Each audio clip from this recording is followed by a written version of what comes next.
पहले तो उनका एनर्जी बहुत ज़्यादा वेस्ट होता है। They just waste their energies. वो जब भी जाएँगे, स्कूल से आएँगे, उनका एनर्जी बिल्कुल डाउन होगा। व्हेयरएज़ उनका जो कॉम्पिटिटर है, जो कि मान लो स्कूल नहीं जाता है, उसके पास जो भी एनर्जी थी, उसने सुबह से अपने काम में लगाई एंड उसने अच्छे से रेस्ट भी लिया। उसने अपनी एनर्जी को वापस से रिफ्रेश भी किया एक पावर नैप लेके एंड वो वापस लग गया। एंड तुम उस इंसान को कभी बीट नहीं कर पाओगे इस तरीके से। एंड उसके बाद भी तुम इन चीज़ों को अगर अपना काम मानने लगोगे, देन तुम्हारे दिमाग में एक्सक्यूजेस देना चालू करेगा कि अरे मैंने ये वाला होमवर्क तो बना लिया, भले तुमने छाप के बनाया। एंड दैट डजंट काउंट कि तुमने अपने दिन को प्रोडक्टिव कर दिया है। मेरे हिसाब से ऐसे काम को करना प्रोडक्टिव नहीं होता है। तुम कितना ज़्यादा सोच लो कि मैंने बहुत ज़्यादा प्रोडक्टिव काम किया है, मैं अपने लाइफ में वैल्यू निकाल रहा हूँ एज अ स्कूल स्टूडेंट, लेकिन ये तुमने कुछ नहीं किया है। उसके अलावा किसी चीज़ में फोकस करो, वही तुम्हारे लिए बेस्ट रहने वाला है। बात करते हैं टीचर्स की कि why do teachers do like this, कि उन्हें सब कुछ पता ही है तो वो लोग ऐसा क्यों करते हैं, क्या वो गलत है? पहला पॉइंट, वो लोग गलत नहीं है, वो एक नौकरी कर रहे हैं। एंड दूसरा पॉइंट, हाँ वो लोग गलत है, भले ही वो लोग एक नौकरी कर रहे हैं। पहला पॉइंट तुम्हें समझ आ गया होगा, दूसरा पॉइंट मैं तुम्हें समझाता हूँ। इवन दो वो लोग एक नौकरी कर रहे हैं, लेकिन उन्हें पता है कि अगर उन्हें इन सब चीज़ की सच्चाई मालूम ही है, ठीक है, एंड बहुत सारे टीचर्स कह भी देते हैं, तो हमें उन्हें ये भी करना चाहिए ना कि वो इस चीज़ को फ़ील कर पाए बच्चों के लिए। मोस्ट ऑफ द टीचर्स बच्चों के लिए ये फ़ील नहीं करते कि वो लोग एक्चुअल में कर क्या रहे हैं। उन्हें बस अपने काम से मतलब है। तुमने देखा होगा कि लेडीज़ टीचर्स जो भी होती है, वो अपने घर का ट्रॉमा आकर के यहाँ स्कूल में निकालती है। पति से लड़ाई करके आगे की स्कूल में दिखा रही है कि "ए, बच्चे शांत रहे", बच्चे को मार रही है छड़ी से। अगेन वो क्या हुआ? वापस से कहीं न कहीं इससे लोगों के दिमाग में बहुत गंदी-गंदी ख़्याल आती है, कुछ चीज़ों को लेकर के। अब यही हो रहा है ना आज के समय में। अभी कोई टीचर है जो कि देख रहा है कि बच्चे उनके बारे में गलत-गलत सोच रहे हैं। मान लो कोई female teacher who teachers in class 11th, 12th और I think so class 9, 10th में भी, है ना? तो वो देख रहे हैं कि उन्हें गलत कमेंट पास किया जा रहा है, उन्हें सुनने को मिल रहा है। एंड तुम ये खुद सोच के देखो that even teachers do the same, they used to do the same. And वही अब चीज़ें वापस आ रही हैं। मैं किसी भी चीज़ को जस्टिफाई नहीं कर रहा हूँ, लेकिन yes, school system can kill you. तुम्हारे अंदर के पोटेंशियल को किल कर रहा है वो। नॉट जस्ट बिकॉज कि वो तुम्हें ज़बरदस्ती उस काम को करने के लिए देता है जिससे तुम एक स्लेव बनोगे। तुम एक स्लेव बनते जाते हो स्कूल में रहते रहते। तुम्हें सिखाया जाता है कि अगर तुम्हें पानी की बॉटल भी पीनी है, then you will ask me. Why you will fucking ask them? Just drink your water bottle, take your water bottle out and drink it. लेकिन तुम नहीं कर सकते। व्हाई? बिकॉज तुम एक स्लेव बन चुके हो। यही स्लेव की ट्रेनिंग आगे जाती है। कॉलेज में जाकर के तुम डिग्री के लिए स्लेव बन जाते हो कि मुझे वो वाली डिग्री चाहिए, तो मुझे इस प्रोफेसर की स्लेवरी करनी पड़ेगी। बाद में जाकर के तुम अपने दोस्तों के, फिर अपने सीनियर्स की जाकर के स्लेवरी करने लगते हो कि मुझे इनकी रिकग्नाइजेशन मिल जाएगी तो मुझे प्रमोशन मिल जाएगा, या फिर इनका मुझे रेफरल मिल जाएगा तो मुझे ये नौकरी मिल जाएगी। वहाँ भी तुम एक स्लेवरी करते रहते हो। फिर अपने बॉस की, अपने सीनियर्स की और स्लेवरी करते रहते हो ताकि मुझे डाँट नहीं मिले, मुझे रिज़ाइन नहीं करना पड़े, ताकि मुझे प्रमोशंस मिलते रहे। एंड ये स्लेव वाली ज़िंदगी एक दिन ख़त्म हो जाती है। एंड जब तुम मरते रहते हो, तुम्हारे दिमाग में एक यही ख़्याल आता है कि मैं अपने पूरे लाइफ़ एक स्लेव बन के रह गया। मेरे माँ-बाप ने मुझे बड़ा किया था, पढ़ाया था।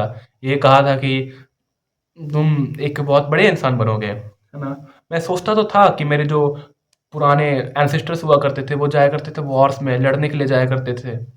And yet I am such a disgrace कि मैं यहाँ पर बैठ कर के एक स्लेव का काम कर रहा हूँ। वॉव! हो सकता है तुम्हारे एंसेस्टर्स भी स्लेव रहे हो, बहुत पुराने वाले, बहुत पुराने। स्लेवरी एज की मैं बात कर रहा हूँ। लेकिन क्या तुम भी वैसे ही इंसान बनने वाले हो? Just decide at yourself. अब मैं नहीं कह रहा हूँ कि स्कूल्स कंप्लीटली बुरे होते हैं, that you should not go to school, है ना? जैसे मैंने कुछ दिन पहले खुद से पूछा भी था, पता नहीं मैंने कहाँ तो डाला था, कम्युनिटी पोस्ट की क्या, लेकिन ये मैंने कहा था that if going to school is blue pill, non schooling is red pill, then what is black pill? And someone said me not studying. And पढ़ाई ना करना ब्लैक पिल नहीं होता, ठीक है? मैं ये बात बताता हूँ तुम्हें एक्चुअली में। क्योंकि अगर तुम सोचते हो कि तुम पढ़ाई नहीं करोगे एंड तुम तीसमार खान बन जाओगे, ऐसा नहीं है। Education is important, but the system of education kindly, वो तुम्हारे लिए इम्पोर्टेंट नहीं है। जो अभी तुम्हारे साथ चल रहा है, जो समझाया जा रहा है तुम्हें, 10 साल पुरानी टेक्स्ट बुक्स तुम्हें पढ़ाई जा रही है, 10 साल पुराने एग्जाम्स के तुम आज भी तैयारी कर रहे हो। एंड बिलीव मी, जो top of the top person है, जो बिल्कुल ऊंचाई पे बैठे हुए अपने लाइफ के, वो अपने बच्चों के लिए कभी भी ऐसा नहीं सोचेगा कि मेरा बच्चा जेई नीट की तैयारी करे। They don't want to give that fucking stress to children and sons and daughters. वो नहीं चाहते कि मेरा बच्चा बच्ची इतना ज़्यादा परेशान हो। एंड बात ऐसी है ना कि इन चीज़ों की तैयारी करने के लिए अभी वही लोग कह रहे हैं, वैसे ही पेरेंट्स कह रहे हैं, जिन्होंने अपने लाइफ में उतना कुछ बड़ा नहीं किया। मैं नहीं कह रहा हूँ कि वो बहुत बुरे हैं, मैं ऐसा नहीं कह रहा हूँ। लेकिन मैं ये बात बताना चाह रहा हूँ कि how school is crushing your goals. आज वो तुम्हारे गोल्स को क्रश कर देंगे। मैं हो सकता है तुम्हारे अंदर बहुत अच्छा टैलेंट हो, like I have such a good friend, उनके पास इतना अच्छा टैलेंट है कि भाई मैंने आज उस बंदे के पैर छू लिए, ये बोल कर के भाई तू इतना अच्छा कैसे गा सकता है। मैं पागल हूँ उसके गाने के पीछे, मतलब like he is one of the best singer, मतलब कि अगर वो अभी जाए इंडियन आइडल में, मैं कसम का कह रहा हूँ, अगर वो अभी इंडियन आइडल में जाए, he is definitely gonna select be selected and हो सकता है वो जीत भी जाए, हो सकता है वो जीत भी जाए।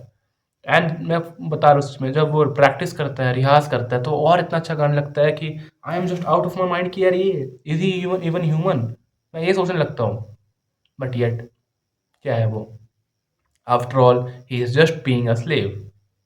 वो डरा हुआ रहता है कि यार ये कॉपी कंप्लीट नहीं करूँगा, यार ये होमवर्क नहीं बनाऊँगा, यार ये असाइनमेंट नहीं बनाऊँगा, क्या होगा मेरा? He is just a scared person, just a scared slave. अगर तुम इससे अभी बाहर निकलते हो ना, ऐसे बाहर निकलने का तरीका ये नहीं है कि तुम पढ़ाई करना छोड़ दो, एजुकेशन इज़ इम्पॉर्टेंट। मैं एजुकेटेड नहीं होता तो ये वीडियो नहीं बना पाता, सिंपल सी बात है।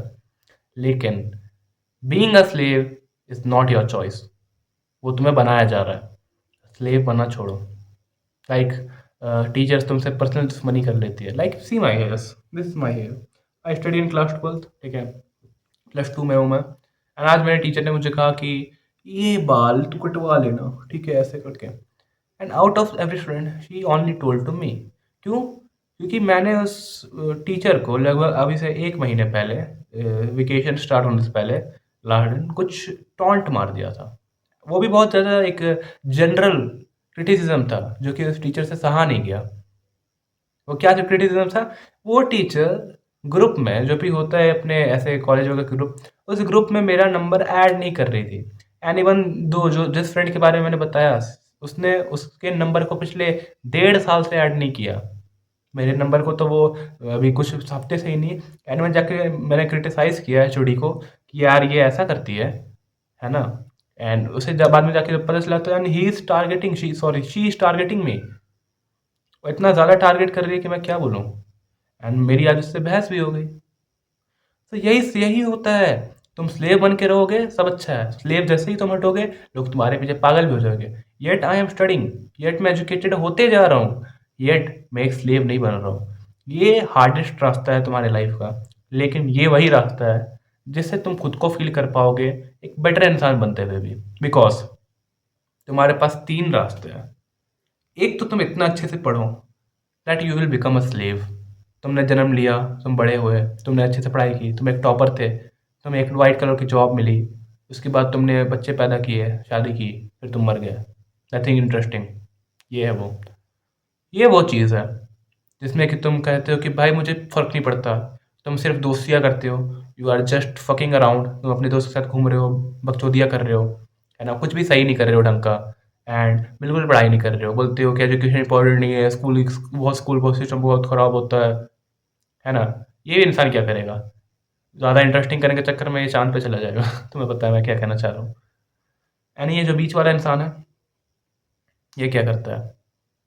अगर तुम इस बैलेंस को बना लेते हो अपने लाइफ में, life is all about balance out. तुमने बचपन से इस चीज़ को सीखा होगा कि हाँ, सब चीज़ को हमें बैलेंस आउट रखना चाहिए। लोगों ने कहा होगा तुम्हें। एंड ये वही बैलेंस है जो तुम्हें अपनी लाइफ में बनाना है, ठीक है? एंड अब तुम सही में सोच करके देखो, मेरे हिसाब से तुम अभी जो देखोगे अपने स्कूल में, ज़रूर अपने लाइफ में अच्छा करने वाले वही लोग होंगे ना, जो या तो बहुत आगे रहते होंगे, फर्स्ट बेंच में बैठते होंगे, फर्स्ट बेंच में बैठते होंगे, हो सकता है वो अपने लाइफ में कुछ बहुत बड़ा कर ले, या तो जो बिल्कुल लास्ट बेंच में बैठते होंगे, वो अपने लाइफ में बहुत बड़ा कर ले। लेकिन जो बीच में बैठते होंगे, वो बीच में ही रह जाएँगे, ज़िंदगी भर बीच में रह जाते हैं, ठीक है? जो बिल्कुल ही कास्ट रिज़र्वेशन से बाहर है, वो बिल्कुल ही बाहर रहता है, वो खुद पे ही सब कुछ करता है। जो बिल्कुल कास्ट रिज़र्वेशन के अंदर है, एसटी, एससी, वो रिज़र्वेशन से ही कुछ सब कुछ कर लेता है, एंड जो बिल्कुल बीच में है, वो बीच में ही रह जाता है। Middle class, as we all know. लेकिन मिडिल क्लास से निकलने का तरीका है बैलेंसिंग आउट, ये वाला बैलेंसिंग आउट जो मैंने बताया तुम्हें। ये मिडिल में रहना नहीं है, this is going to be balancing out. तुम अगर अभी चीज़ों को बैलेंस कर रहे हो, क्या बैलेंस करना है? मुझे एजुकेटेड बनना है, मुझे स्लेव नहीं बनना है। मुझे पढ़ाई करनी है, बट मुझे स्कूल का गुलाम नहीं बनना है। That's it, that's the thing, यही तुम्हें फॉलो करना है। एंड इस चीज़ को सोच करके बस तुम अपने दिमाग में एक गोल बना लोगे, एक गोल, एंड उसके साथ ये माइंडसेट होगा, then this goal plus this mindset, इसका कॉम्बिनेशन विल बूम यू, बहुत अच्छा बूम करोगे तुम, and that is going to make you one of the best person of your life, of the whole world. क्योंकि इस चीज़ को तुम जितना जल्दी समझोगे, जितना जल्दी एक्सेप्ट करोगे, उतना जल्दी उतना अच्छा होगा तुम्हारे लिए, बिकॉज कंपटीशन इज इंक्रीजिंग। मेरे जैसे बोलने वाले लोग और आ जाएंगे, मेरे से अच्छे बोलने वाले लोग और आ जाएंगे, मेरे मैं जो बात कर रहा हूँ ये बात करने वाले लोग और आ जाएंगे, एंड ये जो मेरी बात है ना ये भी एक दिन फेड अवे हो जाएगा। तो अगर मेरी बात को अभी तुम यहाँ तक सुन रहे हो, then make sure, make a balance, not for only for school, not only for college, for your life, अपने घर पे, अपने बाहर पे, अपने दोस्त पे, अपने यार पे, अपने गर्लफ्रेंड पे, अपने प्यार पे, अपने हर चीज़ पे, make a balance out and have a goal. अगर तुम्हारे पास गोल नहीं है तो मेरे चैनल को अनसब्सक्राइब करो, निकल जाओ। थैंक्स, मैं इतना ही बोलना चाहता हूँ, क्योंकि मुझे आजकल टॉपिक्स नहीं मिलते वीडियो बनाने के, एंड मैंने बताया कि आज क्या हुआ, तो यस मेरे दिमाग में जो आया मैंने कैमरा खोला एंड मैंने वीडियो बना दिया।